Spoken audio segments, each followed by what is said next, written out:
I might get a bit emotional because I'm fresh at this. I'm really new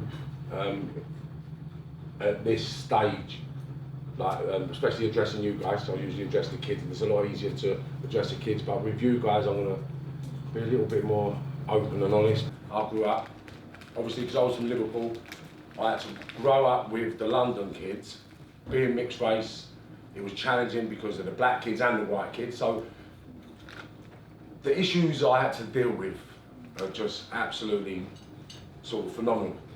So I had to deal with not being accepted by the black kids because I'm mixed race, not being accepted by the white kids because I'm black, and then not being accepted by the good kids because the good parents didn't like the black bird, the black man with the white bird, and they didn't like all the mixed race kids. So knocking for people, getting told, no, they're not in. But they're behind you. Slam the door in your face, right? You just think, and then, why don't your mum like me? Why don't your mum like me? Don't know. But obviously you learn and you grow and you develop, you learn to deal with that, accept that, move on. So growing up I was very confused, angry, frustrated. So I sort of vented all that through violence and found a medium through the likeable people from the not likeable people, and the easiest route to get to the likeable people was by being violent. Because if you was violent, people liked you around. Then I thought it was because they liked me.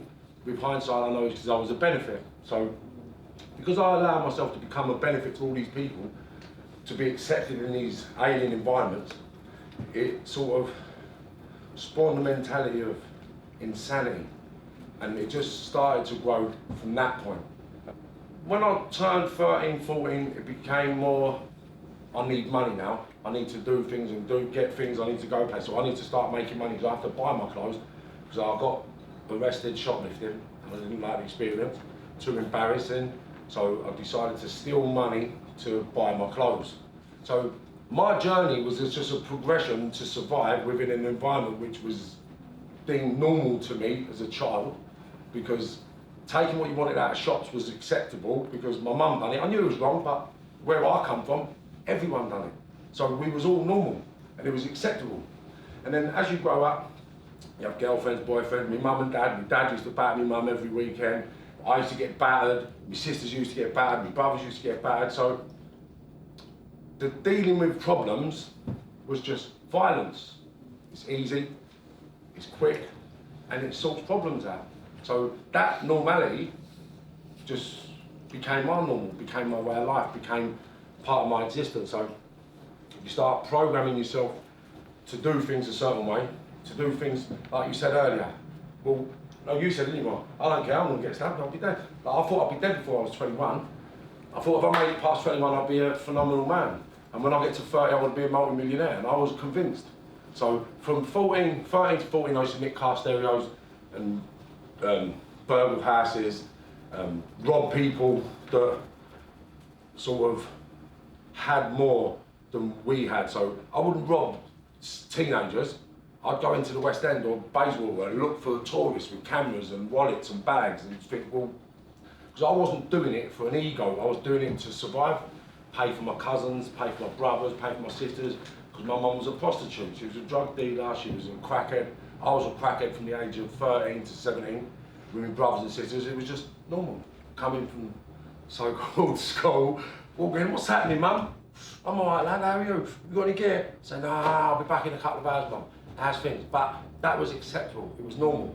My friends used to come around my house, it was all acceptable, it was all normal. Like, it was just our way of life.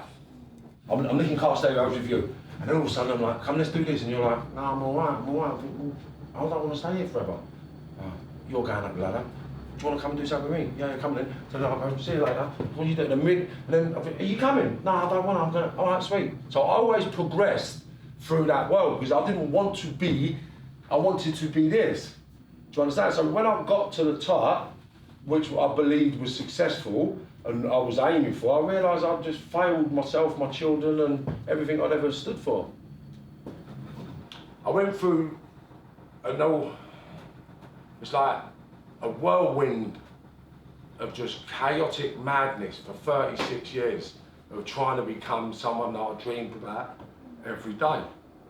Now what I instill into the kids now is if I had a different strategy, I would have made it.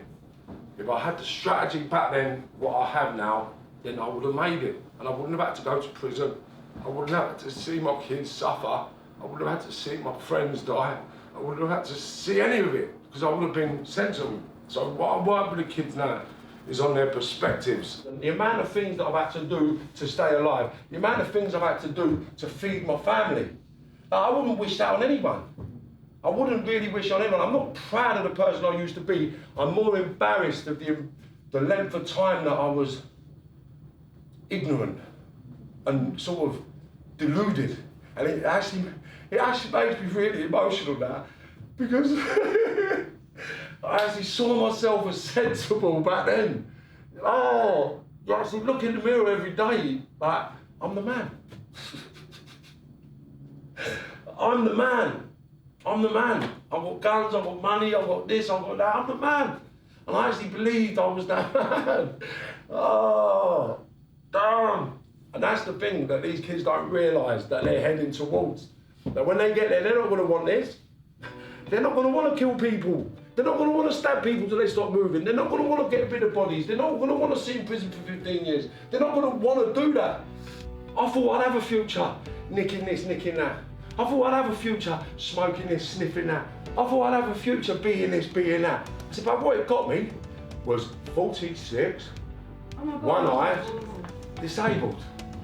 And I've spent half my adult life in prison and in half my kids' lives. Like, what kind of a man am I? You guys think I'm fit, I'm healthy, I'm strong, but I'm disabled. I've got one eye, I've got a shattered face, my leg is just disintegrated, I've got a pin with 16 pins in it, and I put on a brave face because I believe that these kids need to understand that it is all about their choices. It's all about these kids and their choices. And once we can touch on giving them somewhere to go with their choices, then they're gonna go there. Because I didn't want to be a criminal. I didn't want to be bad. Most of these kids don't want to be naughty. They don't want to stab people. They don't want to kill people. They don't want to go to prison. One of my elders had come to me and said, listen, Marv, come here, son. Listen, come here. Listen, you know I've been shot. You know I've been this. You know I've been that. You know I've been this, you know. I wouldn't go down that road, son. Go down this road, you'd be a multi-millionaire by the time you're 15, 20. Well, you think I wouldn't listen to him? You're mad. I wanted out of that life. You mustn't have been listening to the conversation I had about earlier. I wanted out of that life. So anything, like most of these kids that you're dealing with, they'll do anything to get out of that life. Okay, anything. Even not snitch on their friends so they don't get in trouble. Do you understand? Shoot people, stab people, kill people, go to prison. Do you understand? That's all to be accepted in their environment. So it's about changing their perceptions on their environment and changing their perceptions on themselves, making them value themselves. I've got avenues for the kids that were like me. So I could learn. I was good at school, but I never had the patience to sit and listen. I know what you're talking about. I get it. I don't want to listen about that. I want to go and fight. I want to run. I want to jump. So I could see that I was a different type of human. So it's about understanding the humans that you guys are facing, because they're all different, you know. And the ones that are like me, they need to be active. They need to be mollycoddled into what they want to do. Otherwise, you're not going to change what they want to do. You just got to give them a different product to do what they want to do, like I've done.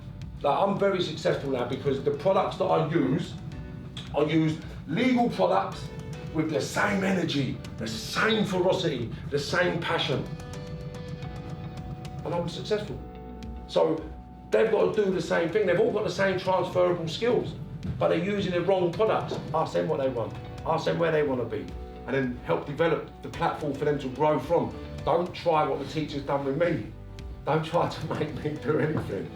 Right? And if someone had come to me and said, no, don't do that. All right, I'll support you, come in. Right, this is what you've got to do, this is what you're going to do, and this is what's going to happen, and this is what's going to happen. I would have thought about it. But we was always sold the golden ticket.